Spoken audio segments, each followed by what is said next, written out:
pessoal, tudo bem? Aqui é o Olavo, mais uma vez aqui trazendo aqui a reflexão de um capítulo da Bíblia, capítulo muito bacana, um capítulo marcante, e que fala sobre justiça e fala sobre liderança, sobre sucessão, né? Hoje nós vamos falar aí sobre uma troca de geração, né? A gente já vem falando nesse capítulo anterior de novas gerações e tudo mais, e nós vamos falar nesse capítulo sobre uma sucessão muito importante, muito marcante, muito interessante, de um homem de Deus, de um homem fiel, de um homem obediente, que falhou e por conta disso ele não conheceu, ele até conheceu, né, mas ele não entrou na terra prometida.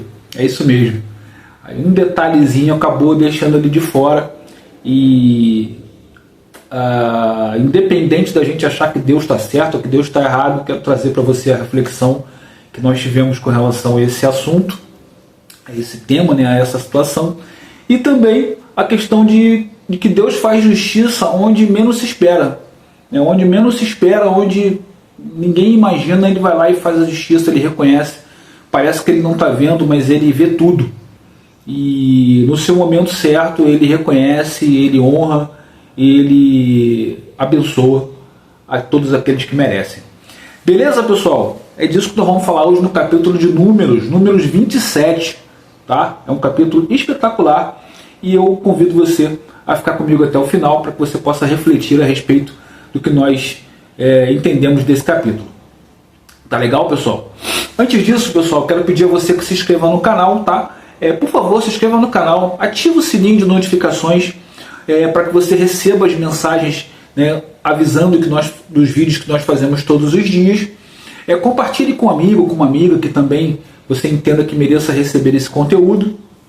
Deixe o seu comentário é muito importante, porque o seu comentário nos ajuda, ele nos critica, ele nos corrige, ele ajuda, às vezes, um depoimento, uma frase, uma palavra que outra pessoa precisa receber, ou eu preciso receber, e aí você está ajudando a outra pessoa, né, a mim, a outra pessoa. E deixa o seu like, porque o seu like é fundamental, porque a plataforma, o YouTube, ele encaminha, ele manda esse vídeo para mais pessoas, e mais pessoas podem fazer parte da nossa comunidade, vindo aqui ler a Bíblia comigo todos os dias, e principalmente procurar praticar aquilo que ela nos ensina. Beleza, pessoal? Vamos então ao contexto do capítulo de Números 27, capítulo muito bacana. O que acontece, pessoal? Nesse capítulo acontece uma situação onde umas meninas, elas tiveram um pai falecido, o pai morreu, e elas foram até Moisés questionar o fato da herança. Olha, nosso pai morreu, meu pai era uma pessoa fiel, né, à palavra de Deus, ele seguia aquilo que Moisés, no caso, né, e Arão traziam daquilo que Deus falava, era um servidor, era um fiel à palavra de Deus. E como ele morreu, nós queremos saber como é que vai ficar a herança. Nós estamos pleiteando aquilo que era dele, né? Ele não tinha filhos homens e tudo mais, não era casado, enfim.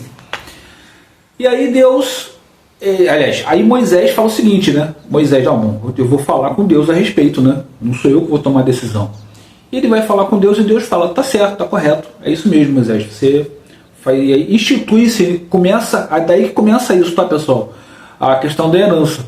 A pessoa morreu, né? O dono morreu, se ele tem esposa, fica para a esposa, se ele não tem esposa, fica para as filhas, se não tem filhos, fica para um parente mais próximo, enfim, tem toda uma sucessão que você pode ver lá no capítulo. Eu convido você a ler também o capítulo, para que você entenda tintim por tintim como é que funciona essa ordem de sucessão. Legal? Mas é muito importante, muito bacana como Deus reconhece, né? Deus, tudo que a gente vai pedir com humildade, né? A gente vai pleitear com humildade, com temor, né? Com respeito a Deus, Ele vai te responder também sim ou não, mas aquilo que for melhor para você. Ele não vai te deixar sem resposta, Ele vai te responder. No caso das meninas, foi positivo. Bom, paralelo a isso, nesse capítulo, né, outra coisa que acontece muito importante nesse capítulo, não menos importante, como diria o outro, é o seguinte: após essa situação, Deus chama Moisés ao monte e mostra para ele a terra prometida. É isso mesmo. Deus mostra para Moisés a terra ao qual ele havia prometido o povo de Israel e aonde o povo vai se estabelecer.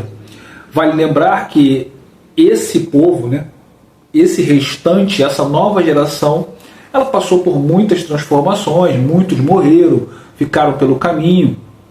Depois foi feito um novo censo, né? No capítulo anterior você viu isso também. Deus orienta que faça um novo censo com aqueles que sobraram, aqueles que foram fiéis, e esses vão aí finalmente conhecer a terra prometida.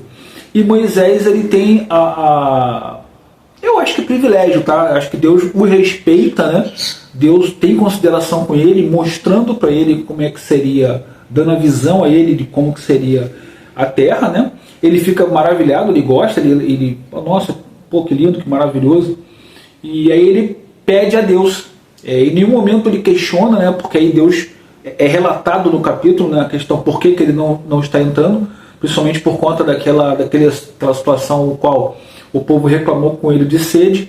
Deus orientou ele que falasse, que verbalizasse, falasse com a rocha pedindo água, e ele, chateado, ele irritado, popularmente falando com malcriação talvez, ele golpeia 2 vezes a rocha e sai água, né? Deus, ok, não muda, deixa que a água saia, porém, por conta disso ele é penalizado e aí ele não vai poder entrar na terra prometida. Só que aí, num ato de extrema humildade, extrema grandeza espiritual, extrema obediência, extrema fidelidade, sabe, de Moisés, ele fala para Deus, Deus, com toda a sua grandeza, com todo o respeito, né, popularmente falando aqui com você, escolha um outro homem entre a nossa comunidade que possa liderar o povo, que possa fazer, né, um intercâmbio entre a sua palavra e o povo, né, que possa representá-lo. E aí Deus aceita, né, a sugestão de Moisés e escolhe Josué. É isso mesmo. Josué foi o escolhido para suceder Moisés, né? Então Deus orienta que Moisés vá até ele e o condecore justamente junto à comunidade toda, junto ao povo, né, perante ao povo, informando que ele será o seu sucessor, né? E por que Josué? Josué era um membro fiel da comunidade, né? Josué estava sempre próximo a Moisés e a Arão, principalmente a Moisés, quando Moisés estava fazendo as ordens lá no tabernáculo, ele estava sempre ali disposto a ajudar, sempre se colocando no seu lugar. Quando houve aquela situação, aquele problema lá que o povo se voltou contra Moisés e contra Arão com relação ao perigo que seria lá na terra, ele foi a favor, ele disse, não, se Deus falou para nós irmos, nós vamos conseguir, vamos sim, não tem essa não tem essa de ter medo de ninguém não, vamos lá, que se Deus falou para nós irmos, ele está na nossa frente, ele vai lutar conosco. E então Deus honra, né? Deus honrou o Josué e foi espetacular, essa situação. Eu confesso que eu fiquei triste. Eu fiquei triste por Moisés não poder adentrar na terra prometida, mas eu entendo, e agora eu quero refletir com você com relação a isso. Até queria te perguntar como que você se sentiu, né, sabendo que Moisés não entrou, né? O que você pensou nesse momento, né? Foi injusto? Foi justo? Você ficou triste também? Comenta aí o que você achou com relação a esse fato. O que acontece, pessoal?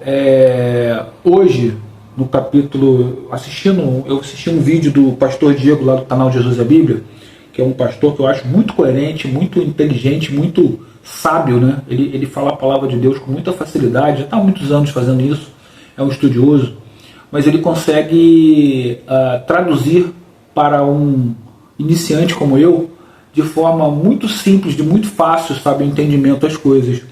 E com relação a essa não entrada de Moisés, ele diz que às vezes é um detalhe, né, pessoal? Às vezes, porque assim, quando você passa a ter conhecimento da palavra, do que ela te pede, do que ela te exige, você entende que quase nada é proibido. Não tem nada proibido quase.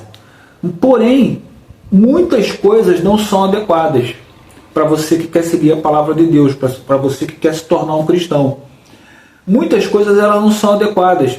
E a gente às vezes negligencia isso. A gente às vezes, não, deixa só um pouquinho.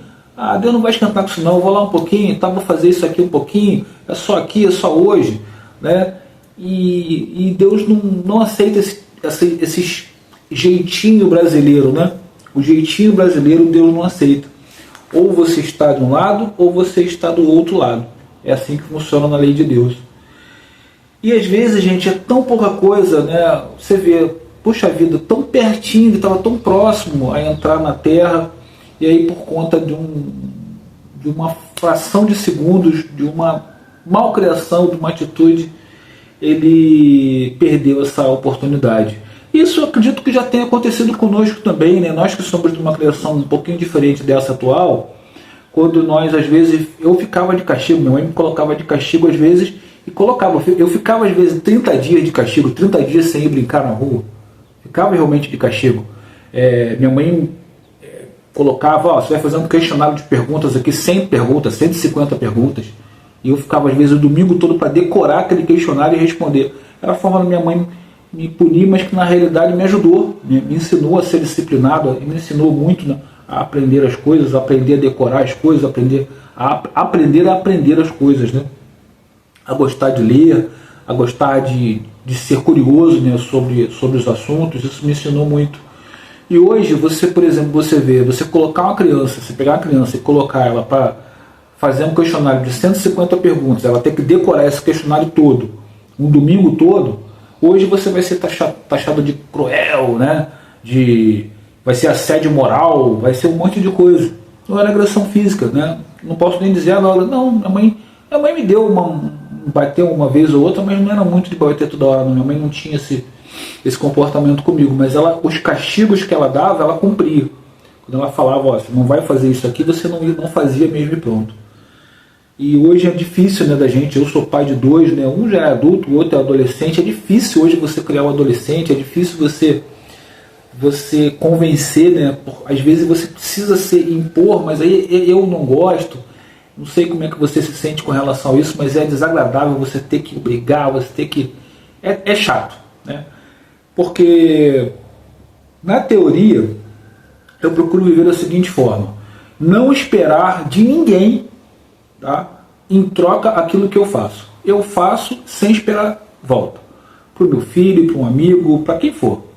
Eu procuro fazer sem esperar troca. Só que de filho, né, você sempre pensa, né, poxa, tomara que ele escute o que eu estou falando e faça realmente aquilo ali, né, e não faça o que é errado, que eu orientei para ele não fazer. Só que você não tem como ficar 24 horas controlando, né, isso não existe.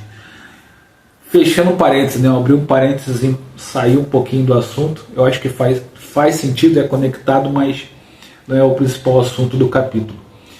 Então, pessoal, o capítulo foi esse, foi um capítulo de sucessão, foi um capítulo de justiça, né? Jesus estabelece uma justiça em relação a aquelas meninas, né? E isso se torna lei, né?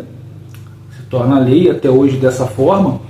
E da mesma forma o capítulo também fala sobre a sucessão, né, de Moisés, né, de Josué sucede Moisés, perdão. Mas eu acho que o mais marcante, o mais bacana desse capítulo, pelo menos no meu coração que tocou, foi a atitude de Moisés, né, ele não questionou, ele não reclamou com Deus, ele não pediu, poxa Deus, mas queria só entrar, não, ele simplesmente obedece exatamente aquilo que Deus fala. Ele obedece, certamente ele estava arrependido, né? Ele obedece e ainda tem a atitude, que aí eu achei grande, eu achei uma atitude muito grande da parte dele, de pedir que Deus escolhesse um outro líder, né, para que o povo não ficasse. Porque Moisés sabia o quanto o povo era volátil, né? Qualquer dificuldadezinha, o povo, puxa vida, no Egito tinha isso, no Egito tinha aquilo, e não sei o que, né? Qualquer coisinha. Então, precisa de um líder que realmente seja fiel a Deus, que tenha pulso firme, que realmente lidere. E que ao mesmo tempo tenha misericórdia, entenda essa fragilidade, vamos dizer assim, do povo. Muito legal a atitude de Moisés, é um modelo de homem realmente que a gente procura seguir. A gente está muito longe disso, né? Eu estou falando de mim, mas procuro me modelar, procuro melhorar a cada dia. E é isso que eu quero convidar você a fazer também, tá bom? Então, antes de sair do vídeo, por favor, se inscreva no canal, inscreva-se agora no canal, ativa o sininho de notificações, aí você vai ser avisado todos os dias quando nós fazemos os novos vídeos. Todos os dias, você sabe que nós fazemos uma reflexão da Bíblia aqui. Compartilha com um amigo, com uma amiga que também mereça receber esse conteúdo. Deixe o seu comentário. Eu já falei que o seu comentário ele nos corrige, ele nos ajuda, ele nos critica, não tem problema, sendo de forma inteligente, de forma educada, a gente recebe de coração, não tem problema nenhum, tá? E deixe o seu like. O seu like é fundamental porque mais pessoas vão ser impactadas com esse conteúdo e aí mais pessoas podem vir aqui para a nossa comunidade, conversar sobre a Bíblia, refletir sobre a Bíblia e principalmente viver de acordo com aquilo que ela nos ensina. Tá bom, pessoal? Obrigado a todos que ficaram até aqui. Deus abençoe e até o próximo vídeo, pessoal.